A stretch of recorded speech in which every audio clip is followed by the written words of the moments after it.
మీకు నేను ఒక మాట చెప్తే మీరు ఆశ్చర్యపోతారు. చంద్రశేఖరేంద్ర సరస్వతి మహాస్వామి వారి వంశంలో ఒకసారి పామే పుట్టింది. ఒక ఆడదానికి వాళ్ళ వంశంలో ఒక పాము పుట్టింది.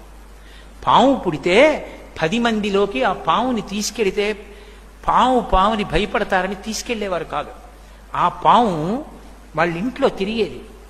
ఆకలేస్తే తల్లి దగ్గరికి వచ్చి బుస్ బుస్ అనేది. దానికి పెద్దదైపోయింది.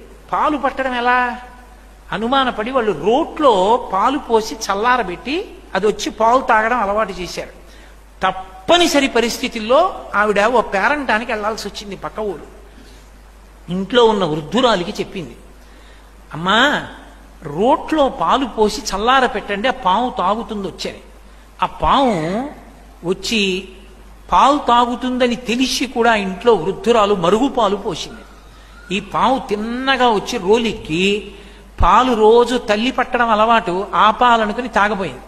నోరు కాలిపోయి గిలగిలలాడి గబుక్కుని పడిపోయింది. ఆ కన్నంలో పడిపోయింది. పడిపోవడంలో చచ్చిపోయింది. శరీరం వదిలేసింది. తల్లి వచ్చింది.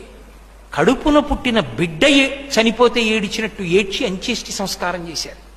చేస్తే కల్లోకి వచ్చింది. ఇకపైన పావుల విషయంలో మన ఇంట్లో ఈ జాగ్రత్తలు తీసుకోవలసింది అని కలలో చెప్పింది. ఆ వంశంలోనే, ఆ పూర్వీకులలో పాము పుట్టిన వంశంలోనే సుబ్రహ్మణ్యావతారులై సుబ్రహ్మణ్యానుగ్రహ పాత్రులై మహాస్వామి ఆవిర్భవించారు. సుబ్రహ్మణ్య కటాక్షం అంటే అంత